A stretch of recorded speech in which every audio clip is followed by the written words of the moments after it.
के रिमोट की तरह कंट्रोल करती थी। चलो देर हो रही है, 12 बजे से पहले लड़की वालों के यहाँ पहुँचना है। हाँ हाँ, चलती हूँ। मैं तो भगवान से बस ये दुआ कर रही हूँ कि जिस तरह मेरी बड़ी बहू मेरी मुट्ठी में है, उसी तरह मेरी छोटी बहू भी मेरे इशारे पे नाचे। अरे भगवान, भला इस घर में किसकी हिम्मत है जो तुम्हारे खिलाफ जाने की हिमाकत करे। इस तरह मालती देवी अपने छोटे बेटे की भी शादी कर देती हैं। मालती की छोटी बहू फैशन डिजाइनर का कोर्स करके आई थी। उसका सपना था कि शादी के बाद वो अपना खुद का बुटीक खोले। एक दिन, क्या बात है छोटी, तू तो एक से बढ़कर एक डिजाइन बना लेती है। इसमें कौन सी बड़ी बात है दीदी? आप चाहे तो मैं आपको भी सिखा सकती हूँ। हाँ, फिर हम दोनों मिलकर एक बुटीक खोल लेंगे। लेकिन दीदी, उसके लिए तो बहुत पैसे लगेंगे। हाँ तो क्या हुआ, पैसे माँ जी से ले लेंगे। हाँ हाँ, मेरे पास तो पैसों का पेड़ है ना, तोड़ के तुम दोनों को दे दूंगी। मेरी एक बात अच्छी तरह समझ लो, मैं तुम दोनों को एक ढेला भी नहीं देने वाली। बड़ी आई बुटीक खोलने वाली। ये आप क्या कह रही हैं माँ जी? आप हमारी मदद नहीं करेंगी तो कौन करेगा? अरे अगर बुटीक खोलने का इतना ही शौक है तो अपने माँ बाप से पैसे क्यों नहीं मांग लेती? मेरे पैसों पर क्यों आंख गड़ाए बैठी हो तुम दोनों? इस तरह अपने इरादे स्पष्ट करके मालती देवी वहां से चली जाती है। अरे ये क्या दीदी, माँ जी तो साफ मुकर गई। अब हम क्या करेंगे? तू चिंता मत कर, बुटीक तो खुल के ही रहेगा।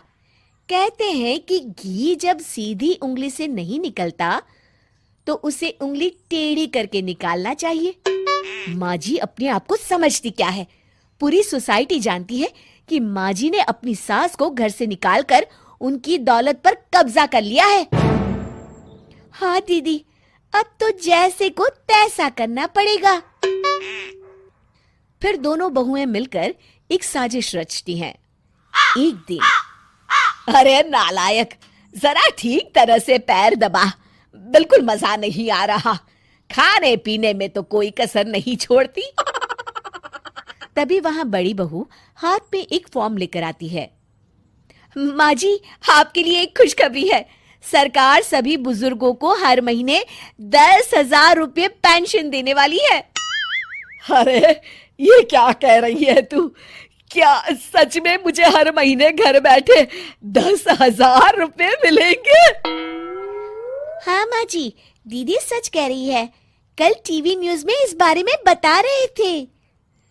बस आप ये फॉर्म पढ़ के इसे भर दीजिए और अपने दस्तखत कर दीजिए। मैं इन्हें ले जाकर जमा करवा देती हूँ। अरे नालायक, बड़ी कामचोर है तू। इस बुढ़ापे में कहाँ तुम मुझसे फार्म भरवा रही है? खुद ही भर ले, मैं दस्तखत कर देती हूँ। ठीक है माँ जी। फिर बड़ी बहू बड़ी चालाकी से फॉर्म के पन्नों के बीच प्रॉपर्टी के पेपर छिपा कर रख देती है और उन पर मालती देवी के दस्तखत करवा लेती है। कुछ दिनों के बाद मालती देवी अपने पति के साथ 2 दिनों के लिए अपने एक रिश्तेदार के यहाँ जाती है। दूसरी तरफ दोनों बहुएं पूरे घर पर अपना कब्जा कर लेती हैं। मालती देवी जब अपने रिश्तेदार के यहाँ से लौटती हैं, तब अपने कमरे में ताला लगा देख आग बबूला हो जाती है। अरे नालायको, मेरे कमरे में इतना बड़ा ताला किसने लगाया है?